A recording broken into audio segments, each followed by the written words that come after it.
Hey there, this is Patty Minch, and I'm going to be reviewing the collaborative elements of Google Sites. For those of you that are familiar with the Google products, you'll see that there are a lot of similarities between the tools for Google Sites that there are with those, and similarly, students who have mastered some of these programs are going to find this to be a very simple way of building a really cool product. So as you can see here, this is kind of my home page. It took me maybe 10 or 15 minutes to create this skeleton of a website and to start filling it with things that you'll see throughout this presentation. It's pretty simple to do. It's kind of a drag and drop sort of a thing if you wanted to insert pictures or text boxes or videos, whatever it might be. It's very simple to do, and students will get the hang of it. Especially if you're using your Google Drive, if you have any other products that you've made on docs or slides or anything like that, it's very easy to introduce and insert them into the website. Looking over here on the right-hand side, this is where you are adding pages, and it looks very similar to Google Sheets or Keynote, where you add a page or would be a slide in the other products. And that's what you see here along the top. And lastly, you can pick different, or rather students can pick different themes to choose from. As we take a look at some of the collaborative elements, the same as these other Google products, all students would need to do is share with others, and they're going to add the email or username of the students with whom they're going to collaborate, and they're interconnected. One thing I would suggest, and to improve the instructor involvement, is to add the teacher or have yourself added to the projects. That way you can kind of go in and give valuable feedback and check in on students as they're working on their project. So here you can see that I've added another student, which is my other Gmail account. And the cool thing about this, you can use it in a way that's synchronized or asynchronized.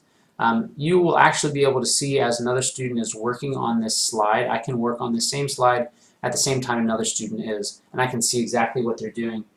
So as they're making changes to the program or to the website, it's coming across at the same time. Another thing that might be beneficial, you can add things like a Google Sheet, which is what this is, in the form of a schedule. You could add a calendar. If students are working on a really long and drawn out project, this is a really good way for students to work together to try to identify when maybe they'd be able to meet up, or different due dates, when they would like for each member to have different elements of the project done, whatever it might be. Another cool thing that students could do, if students are working to work through the writing process or to collaborate in that way and get feedback from one another, students can actually post their work from a Google Doc, and their peers could go in and make corrections or changes to that Google Doc and give them feedback in that way. So maybe it's just looking at different spelling errors and correcting that, or maybe it wasn't Ivan that had a terrible, horrible, no good, very bad day. I think that was actually Alexander. So it's kind of cool that students can collaborate and give one another feedback in that way. A few ways that this could be used. I would have used this in the elementary classroom had I been aware of it. For some book clubs, I had students that would meet in groups of 4 or 5 every day and would sit and read books together and then review them. And I think this would be an awesome platform where those groups could then create a website using Google Sites, and they would have a review for the books that they've read, and then other groups in the class could go visit their website, read their reviews, or even students could even take a video, upload it to YouTube, and post it to their own website where they are reviewing or acting out different parts of the book. I think as a class that would really bring the class together, where they could review one another's work, they could start conversations about the books that they've read and share their experiences that way. Currently, as a science teacher, I plan to use Google Sites next year where students can collaboratively work on STEM fair projects.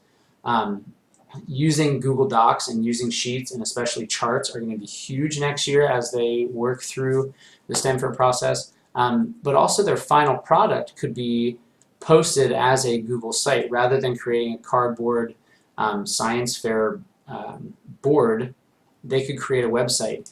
And how cool would it be that students would actually be able to create a good looking product that they could then publish.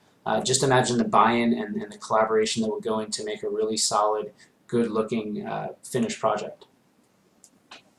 As we tie that into the social presence, the effective association piece, I was thinking back to this course itself, where our first project really was to introduce ourselves. For this, it'd be very easy for a teacher to create a website, and then each student could create a tab where they would share a little bit about themselves, and then people could comment or whatever it might be. That'd be a great way to create kind of that social presence and emotional connection between students. Furthermore, the interaction intensity, what I've noticed from students is that to create a website, or really to create anything that looks official and professionally done like this, there's a lot of student buy-in, and so that kind of goes to community cohesion as well. But students really like to put together projects like this that look really good, especially if it's around book clubs or science fair or something like that. Students really are invested in the work that's going on with that, especially if they know that it's being published and is going to be seen by whoever they share it with. Also, I mentioned before, as far as instructor involvement goes, I always encourage students, or rather I make it mandatory that they share their projects with me so that I can see them as they're working. I can give them feedback as they go and really get a good idea of where they are in the process. Lastly, as I take a look back at Table 5.3 in Carrie Rice's Making the Move to K-12 Online Teaching, to assign students the task of creating their own website, there's a lot of things that this could hit. As I mentioned before, if they're doing book clubs and they're reflecting, that would hit the reflection outcome pretty easily. Furthermore, students are creating a product. This website in and of itself is kind of a showcase of what they can do and what they learned through a unit or through a project or through their book clubs. And then finally, especially when it comes to STEM Fair, I can see how demonstrating mastery comes into play as well. When students are working through their STEM Fair projects, creating a chart or a graph appropriately is something they need to master. Collecting data, doing research, presenting their information clearly and in a concise way are all things that they need to master through the STEM Fair project, and this is a really good way to see how well students are grasping those concepts. So overall, this is a really cool tool, and I'm curious to hear the different ways that you might try to utilize this tool in your own classrooms. But there you have it. There is my review of the collaboration elements of Google Sites. Thanks, guys.